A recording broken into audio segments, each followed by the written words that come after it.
Hello students, welcome to my channel make class by Kaushik sir. Lecture number हमारा 15 है। Unit 1 हम लोग cover कर रहे हैं और इसमें हम लोग बेसिक्स के बारे में पढ़ रहे हैं, जो बेसिक ऑफ मैकेनिक्स है। इसी के क्रम में जो हमारा सेक्शन था कंपोजिशन ऑफ फोर्सेस, उसमें जो अगला टॉपिक है हमारा वो है law of triangle of forces. जैसा कि पिछले क्लास में हम लोगों ने law of parallelogram of forces को देखा था, उसी तरह का ये कुछ law of triangle of forces है। उसमें पैरेललोग्राम था, इसमें क्या है, ट्रायंगल है। तो ट्रायंगल की विधि से हम लोग किस तरह से रिजल्टेंट निकालते हैं वो आज हम लोग अपने इस लेक्चर में सीखने वाले हैं। ठीक है, तो पहले मैं इसका स्टेटमेंट आपके सामने में लिखता हूँ, फिर उसके बाद हम लोग इसको समझेंगे आसानी से। ठीक है, सो ये हमारा लॉ ऑफ ट्रायंगल का स्टेटमेंट है। इसको हम लोग ध्यान से पढ़ते हैं और एक एक चीज़ को बारीकी से समझते हैं। क्या बोलता है, दिस लॉ स्टेट्स दैट। सबसे पहले हम लोग लिखेंगे क्या, ये लॉ हम लोगों को क्या बताता है। दिस लॉ स्टेट्स दैट क्या बोलता है भाई, तो कॉमा देके इन्वर्टेड कॉमा शुरू कर दिया। क्या बोल रहा है, if two forces acting on a particle, यानी कि कितने फोर्स होंगे, दो फोर्स होंगे। पैरेललोग्राम में भी दो फोर्स थे और इसमें भी दो फोर्स होंगे। ठीक है, सो कहाँ पे एक्ट कर रहे हैं, तो किसी वस्तु पे एक्ट कर रहे हैं, किसी पार्टिकल के ऊपर एक्ट कर रहे हैं, किसी पार्टिकल के ऊपर लग रहे हैं। ठीक है, are represented by the two sides of a triangle. क्या बोल रहा है कि अगर ट्रायंगल है, त्रिभुज है, तो उसमें कितने साइड्स होते हैं, तीन साइड्स होते हैं। जो दो फोर्स है वो उनके साइड्स पे रिप्रेजेंट कर रहा है। ठीक है, टेकन इन ऑर्डर, यानी ऑर्डर के फॉर्म में, यानी जिस तरफ चल रहा है उसके आगे वाला साइड भी उसी तरफ जाएगा। Taken in order, same order में। ठीक है, then their resultant is represented by the third side of the triangle taken in opposite order। क्या बोल रहा है कि जो उनका रिजल्टेंट होगा, यानी उन दोनों फोर्स का जो रिजल्टेंट होगा वो हमारे तीसरे साइड से, यानी ट्रायंगल त्रिभुज का जो तीसरा साइड है उससे रिप्रेजेंट करेगा, लेकिन वो अपोजिट डायरेक्शन में रिप्रेजेंट करेगा। ठीक है, तो इसको हम लोग ग्राफिकली समझते हैं। कैसे, तो हमारे पास एक ट्रायंगल है जो ए बी और सी, ये ट्रायंगल जो है ए बी सी हमारे पास दिख रहा है। अब हमने क्या किया है, दो फोर्स दिखाया है। एक फोर्स हमारा हो जाता है F1 जो कि इस डायरेक्शन में जा रहा है, यानी A से B की तरफ F1 जा रहा है। फिर F2 जो है वो B से C की तरफ आ रहा है। ये एक त्रिभुज है ना, तो F1 इधर जा रहा है और F2 इधर आ रहा है, ऑर्डर में चल रहा है। तो इन दोनों फोर्सेस का जो रिजल्टेंट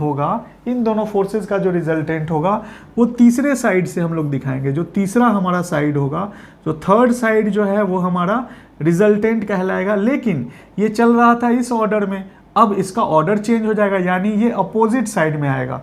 क्योंकि ये ऐसे चल रहा था तो इसको ऐसे आना चाहिए था, लेकिन ये ऐसे नहीं आके इस तरफ में जाएगा। ठीक है, तो ये आपके डायरेक्शन को बताएगा कि रिजल्टेंट का ये डायरेक्शन है। ठीक है, और सबसे ज़रूरी बात क्या है कि ये बहुत ही सिंपल सा आपका थ्योरम है, सिंपल सा लॉ है, जिसमें दो फोर्स का रिजल्टेंट हम लोग निकालते हैं। अब आप ये पूछ सकते हैं, आप ये बोल सकते हैं कि सर लॉ ऑफ पैरेललोग्राम में भी दो फोर्स का हम लोग रिजल्टेंट निकालते थे, तो वो तब हम लोग निकालते थे जब उनके बीच का कुछ एंगल दिया रहता था, या फिर फोर्स डिफाइंड रहता था कि वो एक पैरेललोग्राम टाइप का लग रहा है। ठीक है, ट्रायंगल लॉ ऑफ में जो है उससे भी हम लोग सॉल्व कर सकते हैं, पर यहाँ पे जो कॉन्सेप्ट है, इस तरह के सवाल को हम लोग ग्राफिकली ज़्यादा सॉल्व करते हैं। ग्राफ की मदद से सॉल्व करते हैं, फिगर बना के हम लोग सॉल्व करते हैं।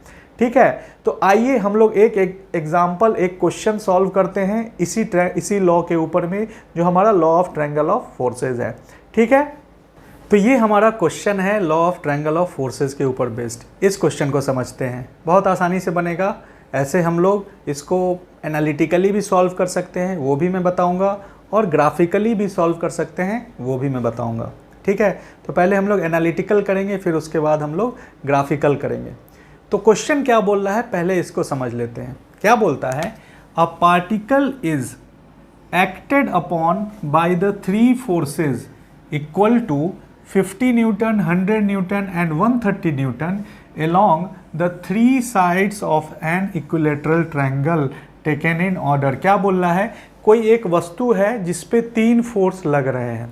ठीक है, कितने हैं, तो 50 न्यूटन का है, 100 न्यूटन और 130 न्यूटन का फोर्स है। ठीक है, along the 3 sides of an equilateral triangle, तीनों साइड्स के लॉन्ग लग रहे हैं।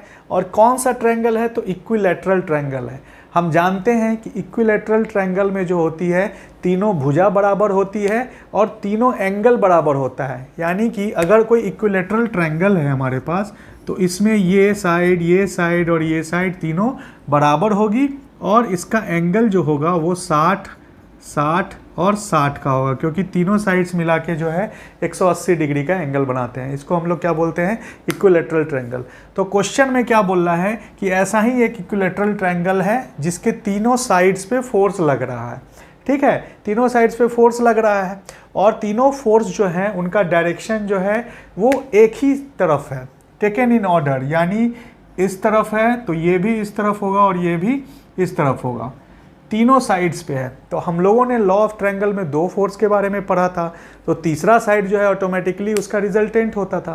पर यहाँ पे चूंकि ट्रायंगल मेंशन कर दिया है और 3 फोर्स मेंशन कर दिया है, इसलिए हम लोग इसको दोनों विधि से बनाएंगे, लॉ ऑफ ट्रायंगल वाले से भी बनाएंगे, जिसमें कि एनालिटिकल और ग्राफिकल दोनों चीज़ों को हम लोग समझेंगे। ठीक है, तो इसके आगे देखते हैं, बोल क्या रहा है, पूछ रहा है कि फाइंड ग्राफिकली। अब आपको इसको ग्राफ से बनाने के लिए बोल रहा है, the magnitude and direction of the resultant force. जो इन तीनों फोर्सेस का रिजल्टेंट फोर्स होगा उसका मैग्नीट्यूड और डायरेक्शन क्या होगा। ठीक है, तो पहले हम लोग इसको एनालिटिकल फॉर्म में सॉल्व करते हैं। ठीक है, तो एनालिटिकल फॉर्म में सॉल्व करने के लिए हम लोगों को क्या करना है, अपने पुराने वाले सिद्धांत पे जाना है। पुराना वाला सिद्धांत हमारा क्या बोलता था, यहाँ मैं सॉल्यूशन लिखता हूँ। पहले एनालिटिकल हम लोग सॉल्व करेंगे, यानी फॉर्मूला वगैरह लगा करके इसको हम लोग देखेंगे। एनालिटिकल में क्या बोलता है कि 3 फोर्स है, तो तीनों का हम लोगों को मैग्नीट्यूड और डायरेक्शन दिया हुआ है। तीनों फोर्स का मैग्नीट्यूड डायरेक्शन दिया है, तो हम क्या करेंगे, एक फ्री बॉडी डायग्राम बनाएंगे। इसका क्या बनाएंगे, free body diagram. Free body diagram में क्या होगा, एक्स एंड वाई एक्सिस हम लोग दिखाएंगे। ये हमारा एक्स एक्सिस हो गया, ये हमारा वाई एक्सिस हो गया। अब जो जो फोर्स जहाँ पे लग रहा है, जिस तरह लग रहा है, उन सारे फोर्सेस को एज इट इज़ इस डायग्राम पे उतार देना है। फ्री बॉडी में क्या करते हैं, बॉडी को फ्री कर देते हैं और जो फोर्सेस लग रहे हैं उन फोर्सेस को सीधा हम लोग एक्स एक्सिस पे दिखाते हैं। आगे हम लोग पढ़ने वाले हैं फ्री बॉडी, पर मैं यहाँ छोटा सा एक एग्जांपल दे रहा हूँ, चूँकि एनालिटिकल हम लोग सॉल्व करके देख रहे हैं। ठीक है, ग्राफिकली आप लोगों को मैं और भी आसानी से बताऊँगा। तो एनालिटिकल में क्या हो रहा है, उन सभी फोर्सेस को ऐसे लिख देना है। तो हम देखेंगे क्या, 50 न्यूटन का फोर्स ऐसे जा रहा है, तो हम लोग क्या करेंगे, 50 न्यूटन का फोर्स ऐसे जा रहा है तो हम लोग यहाँ बना देंगे 50। ठीक है, दूसरा फोर्स जो है वो 100 न्यूटन का है, 100 न्यूटन का है और एंगल कितना है भाई, तो 60 डिग्री, क्योंकि इक्विलेटरल ट्रायंगल है तो ये तीनों एंगल जो होंगे वो 60 डिग्री के होंगे। तो एक्स एक्सिस से एंगल कितना है, 60 डिग्री का, और ये जा किधर रहा है, तो सेकेंड क्वाड्रेंट में जा रहा है, तो हम ऐसे बना देंगे सेकेंड क्वाड्रेंट में 100 न्यूटन का, और ये हो जाएगा 60 डिग्री एंगल। ठीक है, तीसरा फोर्स जो है वो आ रहा है नीचे, और नीचे आ रहा है तो एक्स एक्सिस से कितना एंगल बना रहा है, 60 डिग्री ही बना रहा है, क्योंकि नीचे आएगा तो ये जो एंगल है ये यही वाला एंगल हो जाएगा 60 डिग्री। तो ये नीचे की ओर जा रहा है तो हम यहाँ बना लेंगे इसको ऐसे, ये कितना है 130 न्यूटन का, और इसका एंगल भी कितना है 60 डिग्री है।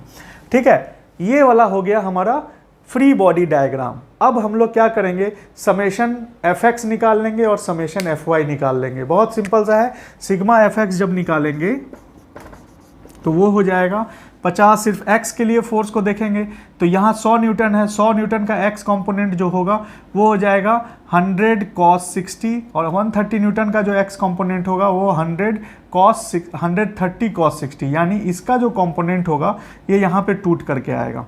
ठीक है, तो ये हो जाएगा +50 माइनस 100 cos 60 माइनस 130 cos 60। ठीक है, ये आ जाएगा आपका सिग्मा एफ एक्स। दूसरा हम लोग निकाल लेंगे सिग्मा ऑफ एफ वाई, ये कितना होगा, तो ऊपर वाले फोर्सेस को लिखेंगे कितना होगा 100 sin 60, और नीचे वाले फोर्सेस को 130 sin 60। ठीक है, ऐसा लिखने के बाद हम लोग रिजल्टेंट ले लेंगे। रिजल्टेंट बराबर हमको पता है √under summation of F X square plus summation of F Y square. ठीक है, summation of F X square plus summation of F Y square. यहाँ पे वैल्यूज़ डालेंगे तो हमको रिजल्टेंट मिल जाएगा। ठीक है, ठीक वैसे ही हम लोग जब थीटा निकालेंगे, मैग्नीट्यूड एंड डायरेक्शन जब थीटा निकालेंगे तो वो हो जाएगा tan inverse sigma of F Y upon sigma of F X. ये दोनों जब हम निकाल लेंगे तो हमको मैग्नीट्यूड मिल जाएगा और डायरेक्शन मिल जाएगा। ये हमारे एनालिटिकल सॉल्व करने का तरीका है। मैं इसको और भी आगे विस्तार से बताऊंगा, ये अभी बहुत लोगों को समझ में नहीं आएगा, बट इसको हम लोग आसानी से बना सकते हैं। ठीक है, अब हम लोग बात करते हैं ग्राफिकल, जो law of triangle of forces बोलता है, उससे हम लोग कैसे समझेंगे, उस हिसाब से इसको कैसे बनाएंगे उसको हम लोग देख लेते हैं। अब हम लोग जो है इस क्वेश्चन को ग्राफिकली सॉल्व करते हैं। ठीक है, और देखेंगे कि ग्राफिकल से हम लोग किस तरह से इसको बहुत ही आसानी से सॉल्व कर पाते हैं। ठीक है, तो मैं यहाँ पे जो है सॉल्यूशन लिखता हूँ ग्राफिकल मेथड। एनालिटिकल मेथड आप देख चुके हैं कि एनालिटिकल मेथड में हम लोग किस तरह से, किस फॉर्मूला से इसको निकालते हैं। ठीक है, ग्राफिकल मेथड जो होता है इसके लिए आपको एक स्केल की आवश्यकता पड़ेगी, जैसा कि मैं आपको यहाँ पे दिखाता हूँ। ये हमारा एक स्केल है, इस स्केल की मदद से हम लोग जो है इस क्वेश्चन को सॉल्व करेंगे। ठीक है, तो इस क्वेश्चन को सॉल्व करने के लिए हम लोगों को फिर से जाना होगा अपने इस स्पेस डायग्राम में। ये जो है हमारा क्या है, कौन सा डायग्राम है, स्पेस डायग्राम है। ठीक है, तो इस स्पेस डायग्राम में हम लोग को जाना होगा और यहाँ पे हम लोग देखेंगे कि ये जो 50 न्यूटन का फोर्स है ये कुछ एक्स एक्सिस के लॉन्ग जा रहा है, ये 100 न्यूटन का फोर्स ये ऊपर की ओर जा रहा है, ये 130 न्यूटन का फोर्स नीचे की ओर जा रहा है। ठीक है, ये हमको पता है कि इन सब का डायरेक्शन क्या है। जो ये सारे फोर्सेस जो हैं इक्विलेटरल ट्रायंगल के अलोंग आपके ये कर रहे हैं, तो ये तीनों एंगल कितना होगा 60 डिग्री। ठीक है, अब ग्राफिकल मेथड में हम लोग क्या करते हैं, एक स्केल लेते हैं। क्या करते हैं हम लोग, एक स्केल लेते हैं। तो स्केल लेने का मतलब क्या हुआ कि हम लोग न्यूटन को जो है सेंटीमीटर में कन्वर्ट करेंगे, मतलब अपना एक स्केल लेकर के चलेंगे। जैसे कि यहां पे मैं लिख देता हूं, स्केल हम लोग लेंगे 10 न्यूटन बराबर 1 सेंटीमीटर। 10 न्यूटन बराबर कितना लेंगे, 1 सेंटीमीटर लेंगे।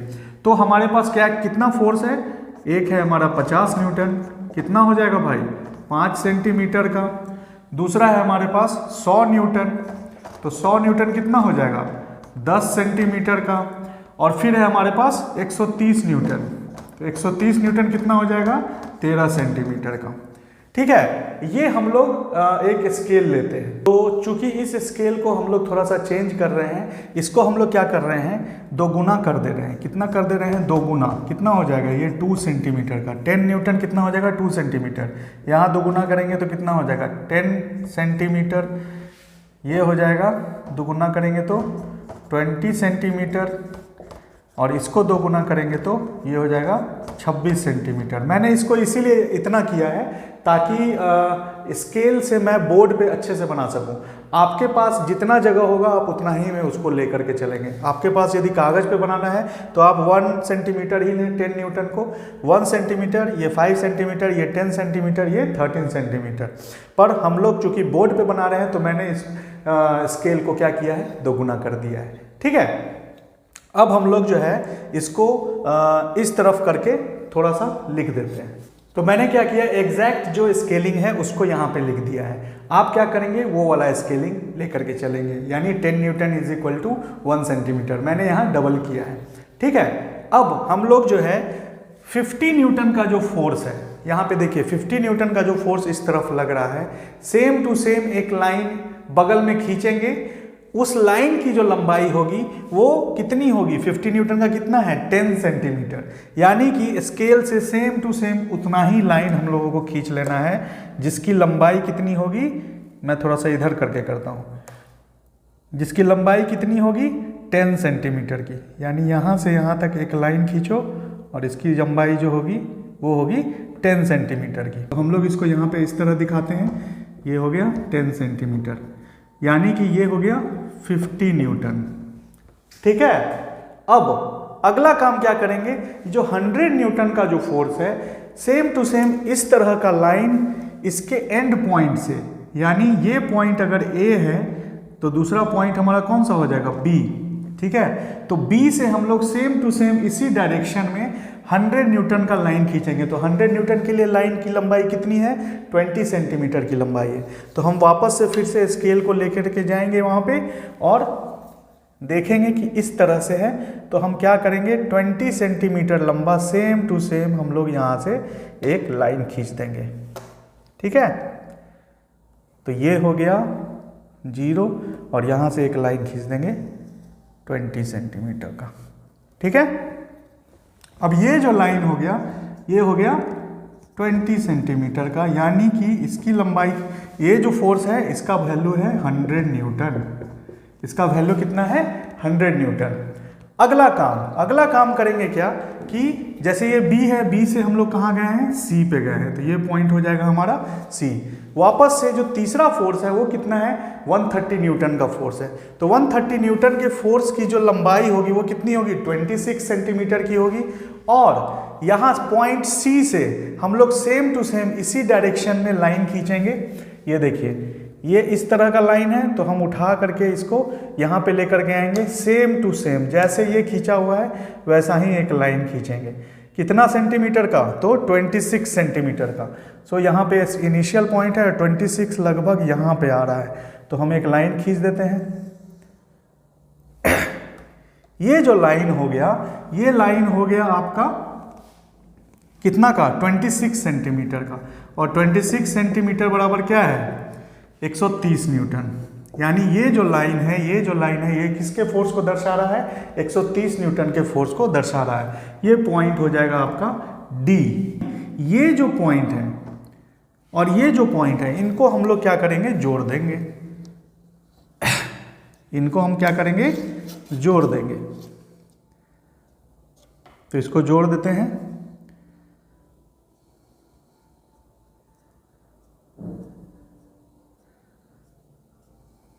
ठीक है, इसको जो हमने जोड़ा है तो ये जो है आपका रिजल्टेंट का लाइन हो जाता है। ये कौन सा लाइन हो जाता है, रिजल्टेंट का लाइन। लेकिन इसकी डायरेक्शन जो होगी, जैसे इधर से हम चल रहे थे तो ऐसे जा रहे थे, ऐसे जा रहे थे, इसको इधर जाना चाहिए था लेकिन नहीं, रिजल्टेंट का जो डायरेक्शन होगा वो कुछ इस तरफ होगा। ठीक है, ये इस तरफ आएगा, ये हो गया आपका रिजल्टेंट। जो हम लोगों को रिजल्टेंट निकालना है, इसका डायरेक्शन अपोजिट होगा। अब इस रिजल्टेंट का जो मैग्नीट्यूड होगा उसको हम लोग मेज़र कर लेते हैं। तो जो मैग्नीट्यूड को जो मेज़र करेंगे तो वो कितना आता है, इसको मेज़र करने पे आता है लगभग ये 14 सेंटीमीटर के आसपास। यानी हम लोग क्या लिखेंगे, रिजल्टेंट बराबर आ रहा है 14 सेंटीमीटर। अब इसको आपको क्या करना है, न्यूटन में कन्वर्ट करना है। न्यूटन में कन्वर्ट करना है तो न्यूटन में कन्वर्ट करने के लिए हम जानते हैं 2 सेंटीमीटर बराबर होता है कितना, 10 न्यूटन। मैं यहाँ पे लिख के बताता हूँ। ठीक है, दिया हुआ क्या है, एक बॉक्स में मैं यहाँ दिखा देता हूँ। 2 सेंटीमीटर बराबर कितना है, 10 न्यूटन। तो 1 सेंटीमीटर बराबर कितना होगा, 10/2 यानी कि 5 न्यूटन। उसी तरह कितना आया, 14, तो 14 सेंटीमीटर बराबर क्या होगा, 14 × 5 यानी कि 70 न्यूटन। तो रिजल्टेंट का वैल्यू कितना आएगा हमारा, 70 न्यूटन का रिजल्टेंट का वैल्यू आएगा। ठीक है, उसके बाद हम लोगों को डायरेक्शन निकालना है, यानी इस रिजल्टेंट का डायरेक्शन निकालना है। तो हम क्या करेंगे, यहाँ पे एक थोड़ा सा कंस्ट्रक्शन कर देंगे। यानी ये लाइन जो होगी वो आपकी एक्स एक्सिस की लाइन होगी और ये वाला एंगल हम लोग एंगल मेजरमेंट करने के लिए जो इंस्ट्रूमेंट है उससे हम लोग इसको मेज़र करके देखेंगे। तो जब हमने मेज़र किया है तो ये आपका वैल्यू जो है, थीटा जो वैल्यू है वो आ रहा है 20 डिग्री। थीटा का वैल्यू कितना आ जा रहा है, 20 डिग्री। ठीक है, यानी रिजल्टेंट जो है वो 70 न्यूटन का मैग्नीट्यूड का है और इसका जो एंगल है वो कितना आ जा रहा है, 20 डिग्री इन थर्ड क्वाड्रेंट। कहाँ आ जा रहा है, थर्ड क्वाड्रेंट में। थर्ड क्वाड्रेंट का मतलब क्या हुआ, थर्ड क्वाड्रेंट का मतलब हुआ कि इस क्वाड्रेंट में आएगा और इसका एंगल कितना होगा, 20 डिग्री का एंगल होगा। ठीक है, तो ग्राफिकल में हम लोग इस तरह से इस क्वेश्चन को सॉल्व कर सकते हैं। है ना आसान ये ग्राफिकल आपके लिए? तो मेरे ख्याल से मुझे लगता है कि आप इस ग्राफिकल मेथड को अच्छे से समझ गए होंगे। ग्राफिकल मेथड ज़्यादा पूछता नहीं है, बट इसको आपको याद रखना है। क्योंकि मैंने इसको आपको बहुत ही कॉन्सेप्ट से बताया है, तो आप इसे याद रखेंगे, आगे आपको बहुत ज़्यादा काम पड़ेगा। ठीक है, तो चलिए हम लोग मिलते हैं अगले लेक्चर में। तब तक के लिए अपना ध्यान रखिए, इस लेक्चर को अच्छे से देखिए। मिलते हैं अगले लेक्चर में। धन्यवाद।